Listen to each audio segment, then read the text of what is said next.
Everyone loves a good bench, but it's a very technical exercise and often done poorly. The bench press is a shoulder killer if done incorrectly. And believe me, I should know. So how we set up for the bench press and how you perform every single rep is going to be really important, not just for your strength, but also to keep your shoulders nice and healthy and strong and not cause any rotator cuff issues. Your warm-ups are going to be particularly important before you even get to the bench press. Making sure we're warming up with external, internal rotations, upright rotations and some face pulls.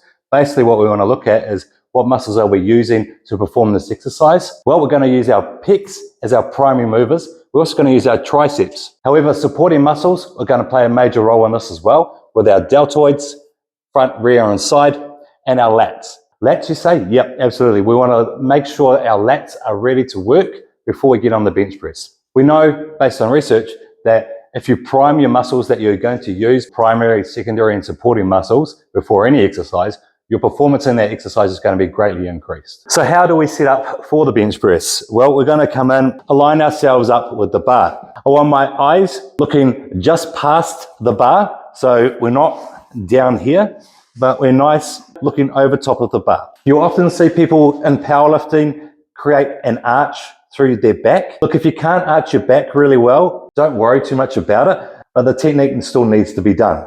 We're going to bring our feet back towards us. The closer you get your feet, the more tension you can create through your body, which is going to create more power in your lift. We try not to have our feet out like this because your stability is going to be compromised and we're going to lose potential power from our lift. So bring your feet back, ideally closer to your butt than what your knees are. I've created a small arch through my back, pushing my shoulders into the bench. When I bench press, I'm going to retract the shoulder blades and squeeze my lats down. Like I'm doing a lat pull down, squeezing the lats down, then we're just simply going to rotate our arms up, and that's our bench press position. Let's replicate that on the bar now. Now, depending on the size of the person, you're going to have either a narrower grip or a wider grip. Obviously, the bigger you are, the wider you can go on your grip. How I grip the bar is going to be through the palm of my hand and not the middle of my hand.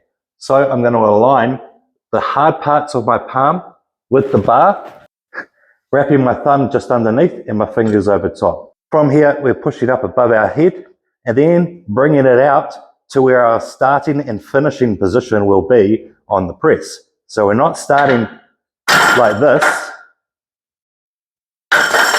we're starting like this. Here, I'm going to perform my lat pull down by squeezing my lats to my hips and tucking my elbows, controlling that bar down to just below nipple line or top of sternum, pushing back up into that same position. As we come down, we're going to keep our elbows tucked throughout the duration of the rep. What we don't want to see when we come back up is elbows flaring out. When you flare your elbows out, you're going to load your shoulders. This is generally the issue we have a lot of the time when we rotator cuff injuries and tendon tears. It comes from lifting a weight that's potentially too heavy for you, but also because you've lost your form and technique and flared your elbows out, putting way too much direct load through the shoulder joint that isn't strong enough to handle that exercise. So looking at the bench press from a different angle now, we're going to repeat what we just did. Coming under the bar, eyes looking directly over top of the bar. Feet are going to come back towards me, so my knees are further away from me than my feet. My feet are closer to my butt. I'm going to create some tension through the spine, pushing my shoulder blades into the pad. Now I am ready to take the bar off. My hands, I'm going to draw a line from the hard part of my palm across on the bar, wrapping my thumb underneath and my fingers over top. Pushing up, bringing the bar out to our start position. So we're not back here, we're over here. From here, lat pull down, squeezing the lats down, pulling shoulders back towards us. We're going to maintain this tension throughout the duration of every single rep. Control the bar down, tucking the elbows, top of sternum, control it back up with elbows keeping that same line of path.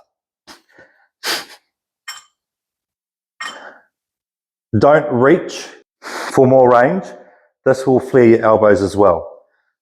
So your range is just to here. We do not need to go to here. So the bench press is actually quite technical. There are multiple moving parts to it. You're not just pushing away from yourself. You're also pulling your shoulders back and your lats down at the same time. So essentially it's a push-pull in one movement. Now, if this seems like quite a lot to learn, essentially what I want you to take away from this is this. Okay, if you can do that before you do your bench press and maintain it through every single rep, you're going to be way safer and a lot stronger in that lift. This is going to be a more compromised position and a weaker position. This is going to be a stronger position and a safer position.